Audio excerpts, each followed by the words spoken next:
listening to Redman in the House. Hey, it's a podcast. Another exciting installment of Redman in the House. Hey, it's a podcast. I'm the Art of the Beat of the V, Richard Bronson Vickery. Hey, but it's not about me. It is about the man right here, the star of the show. Here we go. Hold on, you know what? It just occurred to me. This will be the last time that I get to introduce you as a mere civilian. The next time we talk, it won't just be Redman. It'll be Redman immortalized as the Hall of Famer, the NHRA Hall of Famer. And that's exactly what we're going to be talking about. Sir, I got to say, I'm excited for this conversation. Redman, welcome back to your show. Well, thank you, Richard. You're going to keep it up. I'm going to have to write me a bigger checkbook. But yes, it's truly an honor, Richard. I'm excited. It's kind of like, remember when you was a kid and your parents are telling you you're going to Kings Island or Coney Island, right? About a month in advance, and you think, yeah, okay. And then all of a sudden it gets closer and closer, and the excitement keeps building up. And it's really getting exciting, getting ready to head up there tomorrow night. And had some phone calls, a lot of good compliments on Facebook. It's going off the chart. I can't thank people enough for the responses and everything. It's just such a truly great honor. Well, that's what today's episode, we're going to kind of talk about that. Obviously, you're going to take the podium. So much you're going to have to say up there. Want to say, so many to thank. Well, today's conversation is kind of be that platform for those that can't make that journey up there, that have been on your journey. And I feel kind of bad. We try to keep these things around 20, 30 minutes. How do you cover 54 years of excellence and dedication to the sport of drag racing? But we're going to give it our best shot here. We touched about it a little bit last week about what it meant for you, Redman. You got that call from Will. Mm-hmm. And you said you were over the moon. It was something that you had dreamed of in the back of your mind, but you never, didn't think it would come to fruition. Can you take us back to that moment in detail, the rush of emotions that you felt immediately hanging up that phone, and when it set in with you? Well, it was just like, is this real? Everybody always says that on TV when they get an award. Oh, hey, Will is a bit of a prankster. Is he like you're going to get a call back, if you pull in your leg? Well, and I thought it was maybe, I helped a couple tracks out with their parking, so I thought maybe he's asking me what my availability is and everything. And when he went into the discussion about their redoing the Hall of Fame and getting it started again, and he said Irvin Johns, and I said, that's great. And then he said, and you, and I went, really? And it was kind of like, whoa, I really I wasn't expecting it, and it was really kind of a shocker. And it's something like you said earlier, if you dream about, and you'd like to be there. There's so many people that deserve to be there. Trust me. Division III's had so many racers, officials, track owners, operators, Racers for Christ people, everything, sponsors that is so deserving of being in this Hall of Fame. The Hall of Fame couldn't be big enough for Division III. That's how many people run this division. That's how great Division III is. And it's really special to be recognized by the folks and being nominated. Who are the first people you get the news, you kind of let it set in, hey, this is really happening. What an honor. Who did you reach out to first to let them know the good news? Faye. We were on vacation. Your co-pilot. Right. And I said, she said, what do you want? And I told her, and she was just tickled with joy. She couldn't believe it. She was just giggling and smiling and stuff and almost ready to cry. And then, Brad was down there at Nashville with us. Of course, he knew it and I didn't. So, he was excited. And he was out partying in Nashville. Yeah. Yeah, we go there. He's got in a honky tonk back there, kicking back a few, taking in some good tunes and all that when he gets the call. Right.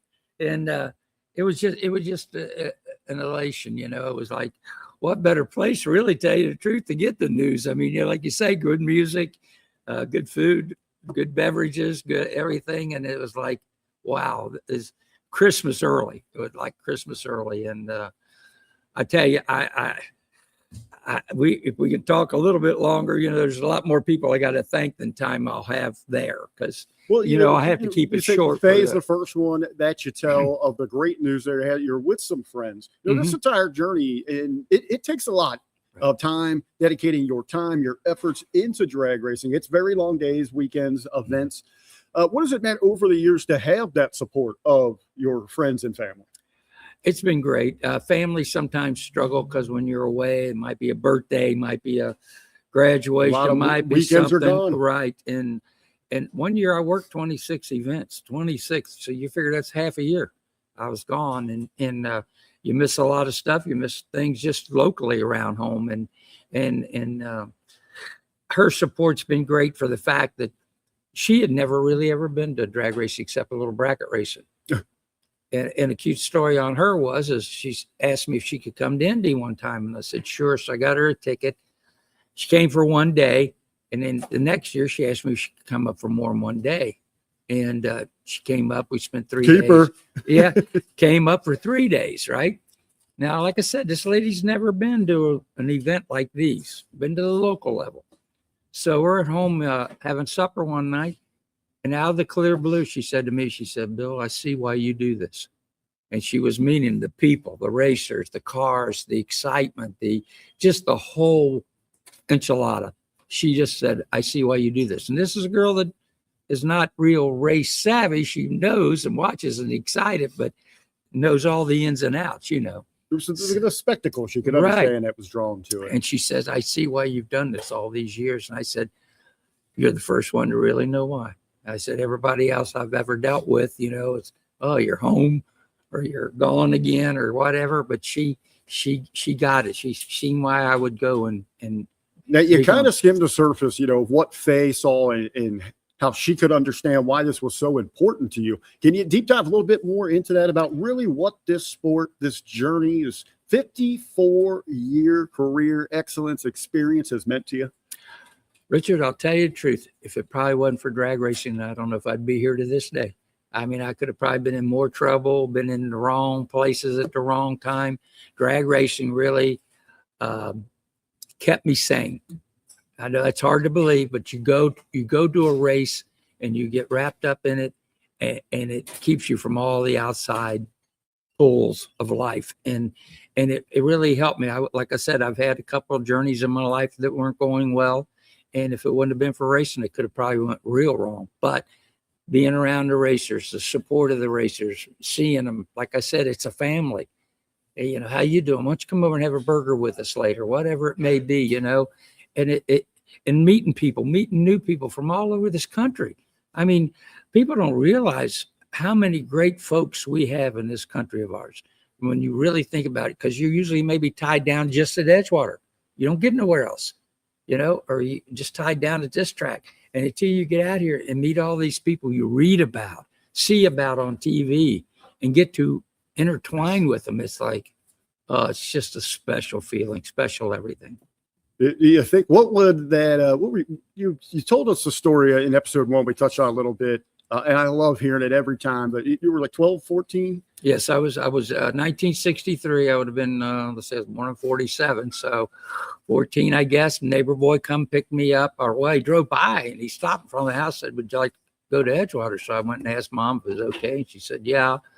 And we went down, and like I said, I got to see a 409 Chevy run a 63 Ford 427 car with a flagman. And those cars leaving and the sound and the 4-speed shifting, it was like, wow. What would 14-year-old Redman be saying right now? He wouldn't believe what's going on, I don't think. Who would he be able to comprehend it? Right. Well, I was just a hanger on. I was a guy hanging on the fence watching and excited just to be there and see the cars leave. That starts my thank yous. I was at Edgewater, and like I said, in 1971, I'm sitting there on the fence, and one of the employees didn't show up to work the head of the lanes, and they had like a little traffic jam there at Edgewater.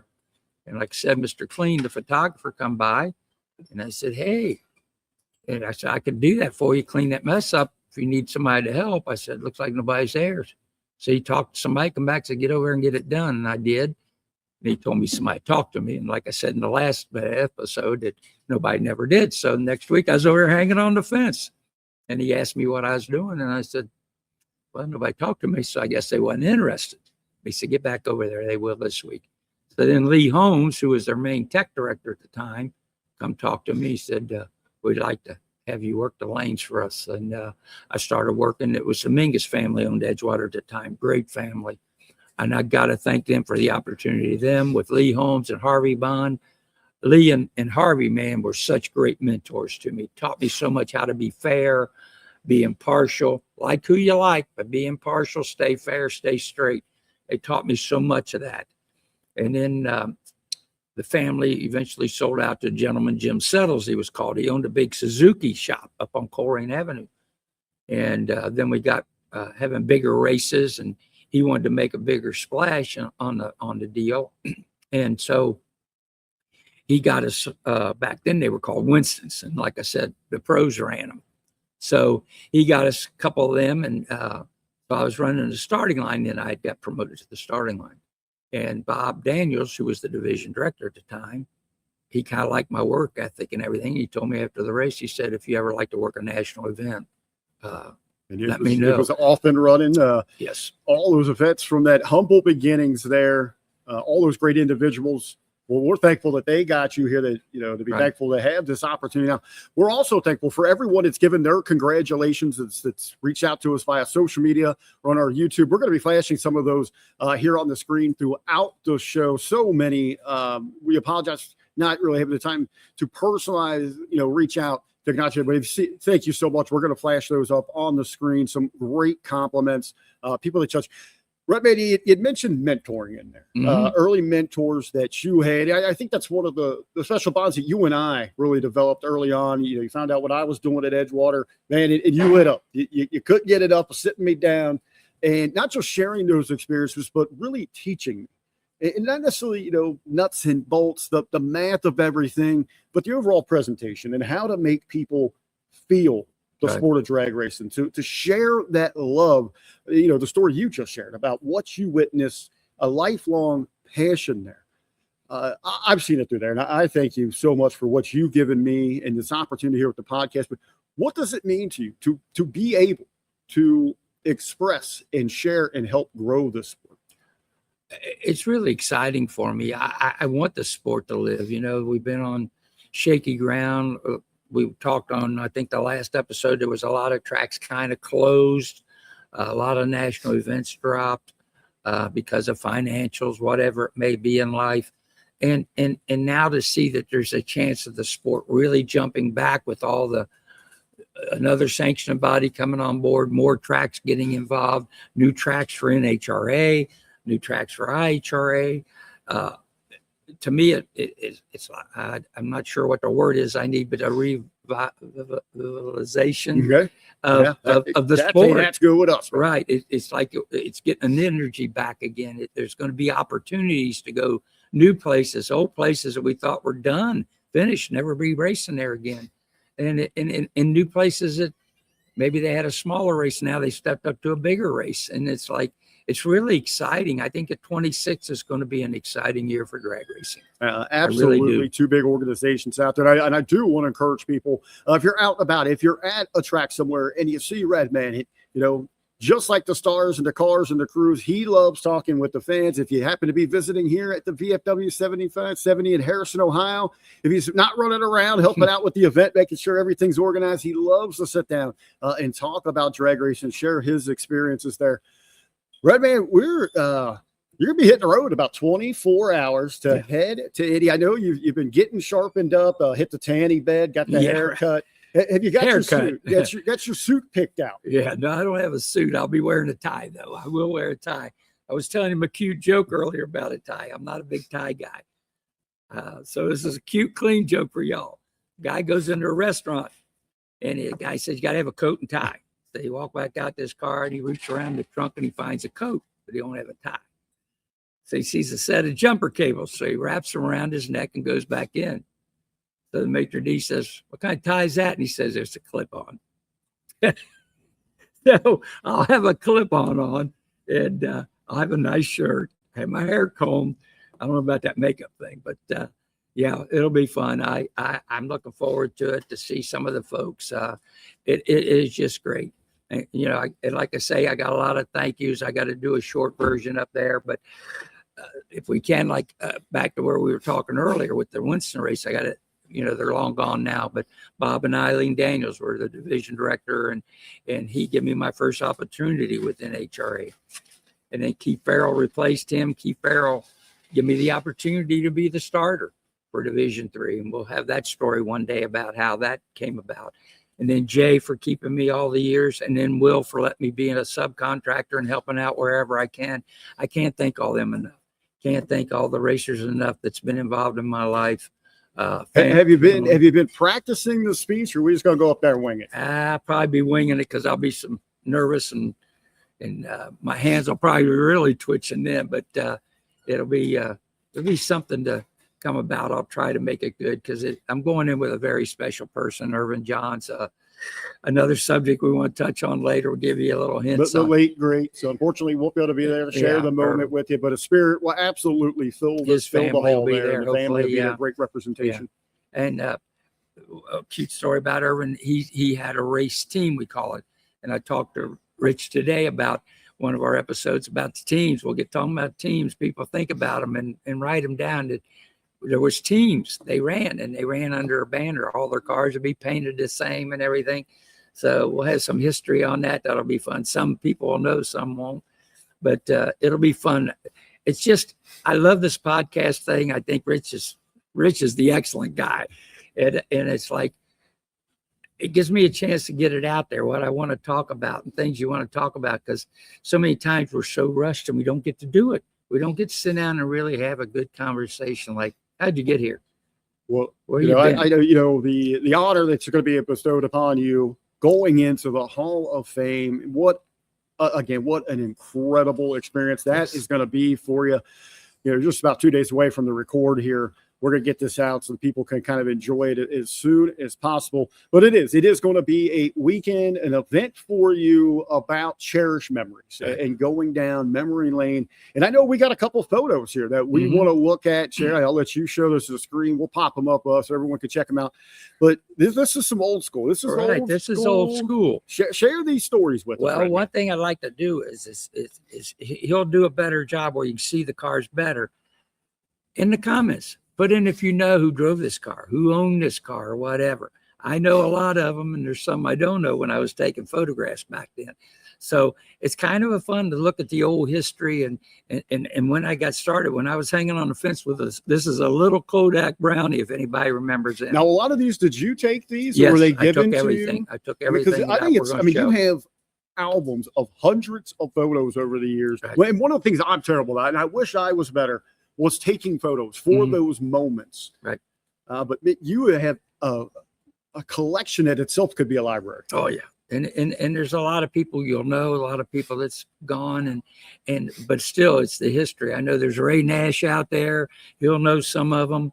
You'll be some racer, Don O'Connor. Remember some of these guys, Tom Cattleman, but they'll know some of these guys. So let's get our first one. Right. Let's hopefully up a little bit here. So I can help you out. There we go. Wrong way. There we go. That is a 62. Here we go. I'll help you. You hold it. You know what you're doing. That's a 62 409. Was owned by a guy named Bob Runtz. And he drove that car on the street. And he'd come in and he'd jack up the back, take them street tires off, put them slicks on, and run a stock with that car. And he was a bad cat. And you had to watch him. He'd be at Frisch's and Grossbeck or somewhere, and you didn't want to call that car. Remember that back in the day? There was a gentleman over here. Let's toast a little bit. Remember, like when they'd go to the Frisch's lots or the open parking lots, and everybody bring their cars in. Yeah, kind of like a lost little treasure in society. Oh yeah, Bobby, you didn't want to call that car out. That I guess today was cool. Just go away and go hang out with my Tesla. Yeah, and then Bobby switched up. He stepped up into an E-modified. He had like a '68 Nova and ran an E-modified, and we were talking about names, called the Rampage, and he ran that for years. It was a good car. Rampage. Yeah, and I got pictures of that in another album we'll get out sometime. You can see it, the Rampage. Let's take a look. I know you got a couple. Let's take a look. Let's do one more here. How about original Thunderbolt? Now this car was sponsored by, I don't know how many folks in Cincinnati remember Rock and Field Ford. This guy's name was Stan Haggard. This was one of the original Thunderbolts, and it had an automatic in it originally. And he ran that. It was called Super Stock X or something they called them. It was for all the high-powered factory cars, they called them at the time when they first come out. And Stan later on switched from that and switched a couple things on that car and painted it and made an A-modified production car out of that. But that was one of the original Thunderbolts of the 50 that they were made. And that car had an automatic in it to start, and then he went to a 4-speed, which was pretty sweet. So many amazing memories. Oh, yeah. 54 years. Hey, that's why we started this podcast. We talked about doing a book, put it in writing. But we're hip. We're new age kids now, right? So we said, hey, let's get out there. Let's get really with the people. Let's talk to the people to share all these things. And the podcast is just getting started. Our YouTube page is brand new, but what a start we've had. People flooding over there, subscribing to it. Our social media is already doing great.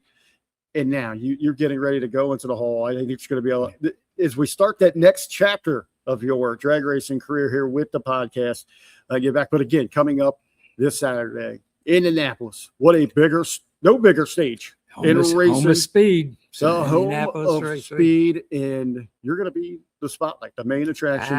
Well, it's a celebration of all the champions. It's a celebration of everybody there, but I'm just a part of it. Don't sell yourself short. As we close out this week's episode here, Redman, again, thank you to everybody for all those congratulations comments. We've been sharing those. We're going to share a little bit more on the back end of the show, but I want to give you a few moments, just personal from your heart, my friend, just to speak to little glimpse into what you're going to talk about at the podium, but to thank the world out there. Right. Like I say, I have so many people to thank, all the division directors. There's division directors all over the country that I work for. I had the fortune of working for Division 2, some of their races, and Division 7. So I would be working a national event and they needed help. I'd be on their team and help them. It's just been so wonderful.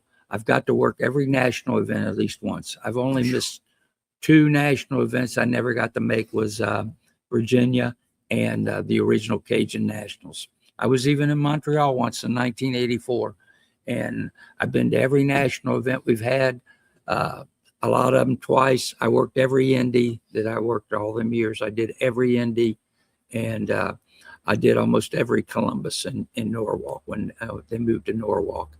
And Bowling Green, I worked a lot of the sports nationals at Bowling Green. It's just been such a ride, Richard. For a guy that, like I say, who hung on a fence, took pictures, dreamed of having a car, but never the finances, I couldn't have fell into a better situation. And for a high school educated, not a real car guy, but I love cars. It just, words are hard to describe exactly how the ride's been, but it's been great. Like I said, so many people. There's people out on the West Coast. I know Arizona, you name the states. I know them all over all the divisions. They're all great racers. I had a great comment from a Division 1 guy today that's on Facebook about me, and I couldn't thank him enough for all the good, kind words. And it's just been, it's great. And I try to take all that I learned from the races and apply it to my VFW. You know, the common sense, try to get the people here, get the people to have fun, enjoy themselves, and be here to have a good time, not the hardships of outside life. We all know the world out here is crazy. We know that.